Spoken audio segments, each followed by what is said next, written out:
नमस्कार। आज हम बात कर रहे हैं उस गैस सिलेंडर संकट की जो पूरे देश में फैला हुआ है। और ये अब सिर्फ एक छोटी मोटी परेशानी नहीं रह गई है, ये जानलेवा बन चुकी है। ये मामला जितना सुर्खियों में है उससे कहीं ज्यादा गहरा है। तो चलिए इसकी तह तक चलते हैं।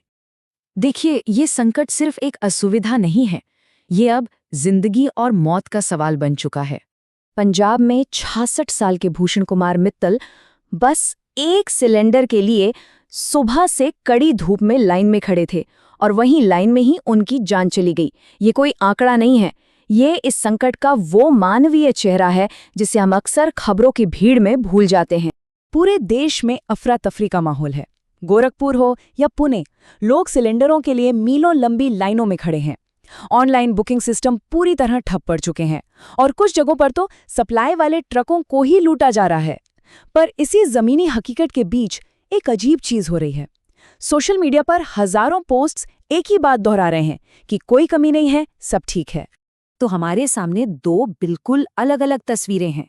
एक तरफ जनता की परेशानी है, लंबी कतारें हैं, और दूसरी तरफ सरकार के बयान हैं जो कह रहे हैं कि सब कुछ नियंत्रण में है। तो आखिर सच क्या है? चलिए पता लगाते हैं कि ये जो दो अलग अलग कहानियां चल रही हैं, इनके पीछे की असली वजह आखिर है क्या। सबसे पहले इस संकट का पैमाना समझना जरूरी है। भारत हर साल लगभग 3.1 करोड़ मेट्रिक टन एलपीजी इस्तेमाल करता है। सोचिए, देश के करोड़ों घरों के चूल्हे इसी पर निर्भर हैं। और ये जो इतनी बड़ी जरूरत है, इसका 60% हिस्सा, जी हाँ 60%, हम दूसरे देशों से मंगवाते हैं।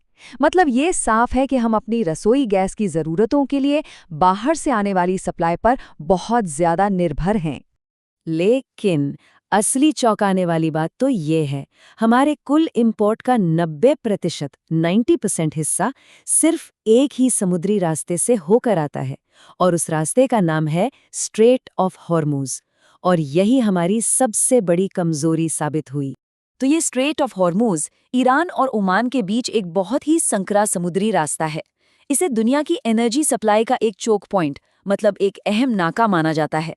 और जैसे ही ईरान में युद्ध की स्थिति बनी, इस रास्ते को बंद कर दिया गया। नतीजा, भारत की 60% एलपीजी सप्लाई एक झटके में रुक गई।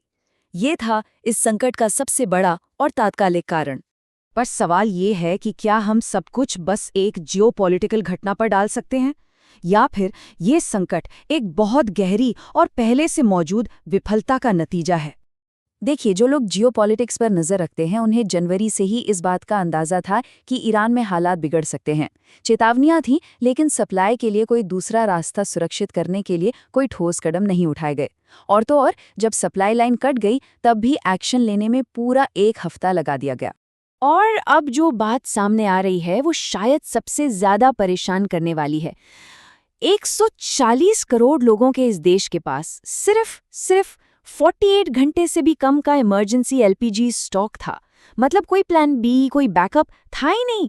तो बात बिल्कुल साफ है, एक ही सप्लाई रूट पर हमारी जरूरत से ज्यादा निर्भरता और किसी भी तरह के बैकअप प्लान का ना होना, इसी ने एक बाहरी जियोपॉलिटिकल घटना को एक भयानक घरेलू संकट में बदल दिया। चलिए अब आगे देखते हैं और उस सवाल का जवाब ढूंढने की कोशिश करते हैं जो इस वक्त हर किसी के मन में है। ये संकट आखिर खत्म कब होगा? अभी के लिए 3 रास्ते नजर आ रहे हैं। पहला, कि युद्ध विराम हो जाए, लेकिन दोनों ही पक्ष काफी सख्त रुख अपनाए हुए हैं, तो ये थोड़ा अनिश्चित है। दूसरा, अमेरिका और रूस से इमरजेंसी सप्लाई जो हमारी जरूरत के हिसाब से ऊंट के मुंह में जीरे जैसी है। और तीसरा, कि हर एक भारतीय जहाज के लिए ईरान से अलग अलग बातचीत की जाए, जो कि बहुत ही धीमी प्रक्रिया है। तो कुल मिला के बात यह है कि कोई भी समाधान फौरन नहीं मिलने वाला।